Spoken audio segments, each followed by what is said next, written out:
Alright, got all the corners flattened out. Let's close this thing. Roll it down, get the... You can see the thread in that seam, that's good. You want to get it as close as possible. And you just start. Don't start at a corner. Don't start at an edge.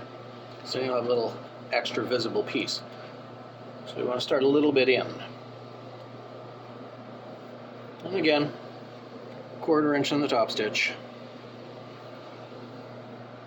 Keeps it easy. This way you don't need to backstitch it, because you're going to overlap.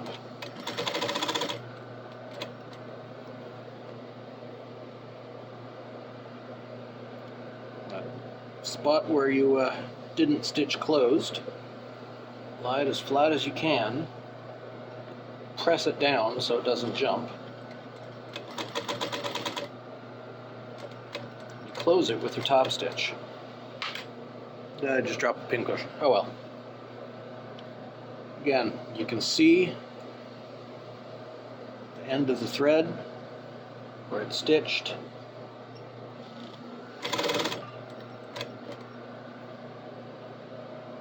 That means that's out as far as you can get it. And just keep it flat, as slow as you have to go. When I'm off camera, I will say this goes a lot faster.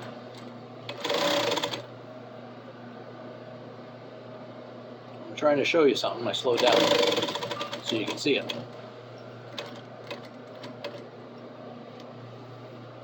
Oh, one more stitch. There. That brings us to 1/4. Again,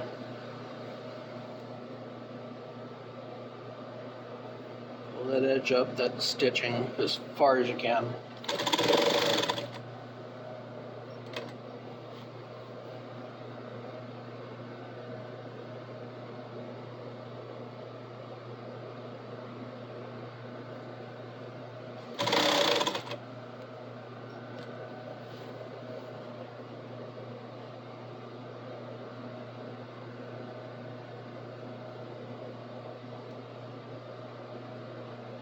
Just roll everything out, make sure it's tight, pull it all back, do a chunk. At the end, it's going to look a lot nicer than it does right now.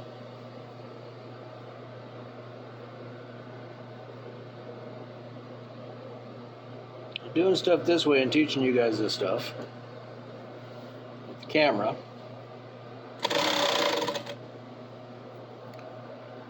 Hopefully, I seem like a better teacher than I am in person.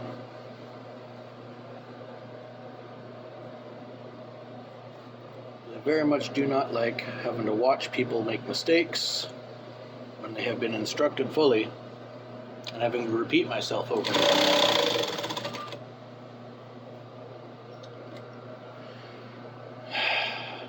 That's why when I'm asked to teach kids of the house something, I say no. Or I apologize to, well, the 12-year-old, I apologize to her profusely if I have to teach her something, because I am not a good or friendly teacher.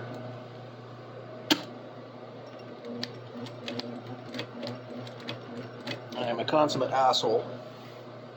I'm not changing that for no fucking kids.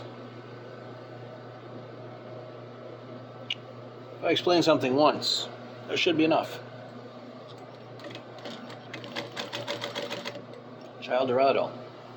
If you're listening, if you're paying attention to watching, you should catch on quick. If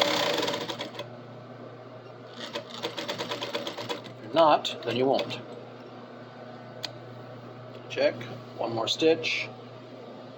I want to be at 1/4. There. There.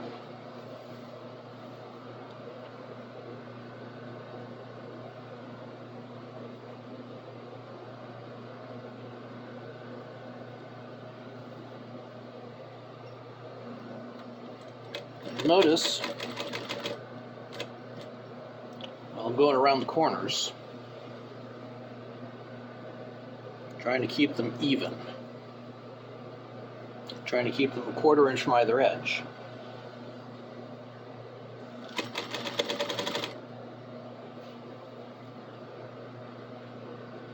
That's for aesthetic purposes, because this is one of the pieces you actually see. It's like doing that outside stitch, the visible stitch on each pleat. You don't have to do the inside of the fold because nobody sees it. The outside, you got to make it pretty.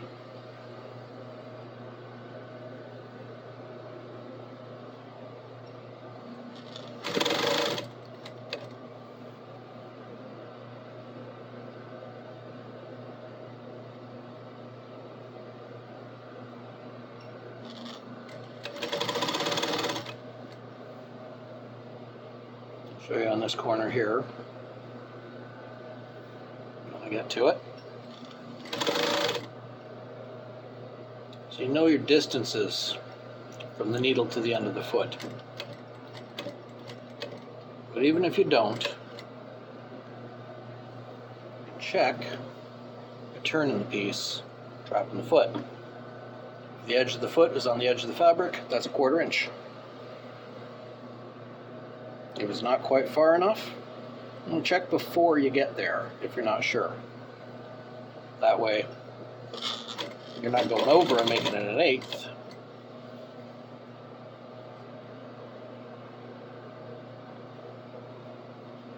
Just check, see if you need one more stitch.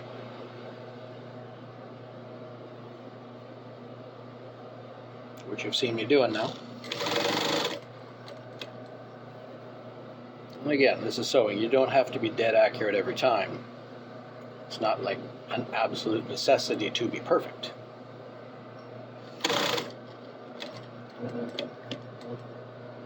It is very difficult to go through multiple layers of fabric like this. That's going through 6 layers of fabric. Across that seam there in the corner, which is difficult. So you go slow and you push this way along. Don't rely on the presser foot and the feed dogs to pull you, because they're not going to. But you can make it happen if you push and hand spin the wheel. Once you're back on flat, like there, don't need that no more.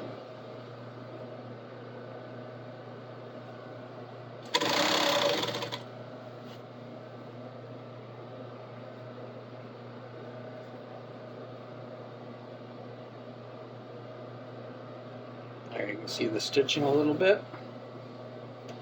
That's when you know you're pulled out all the way.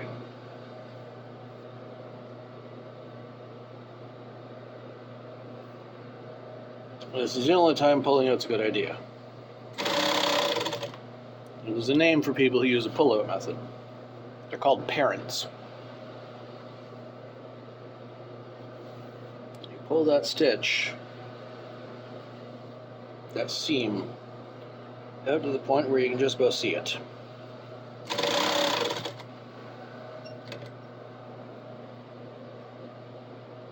There we are.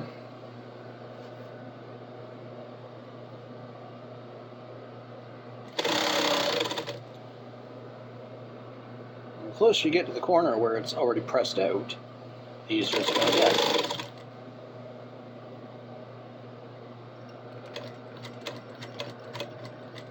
Line this stitch row up with where the needle's going to sit, right there. You got your 1/4 inch right there. And then instead of doing the back stitch, we overlap.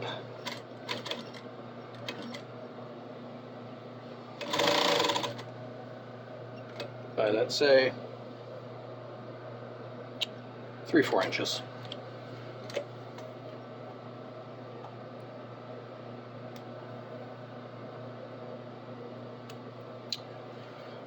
And there we have an apron.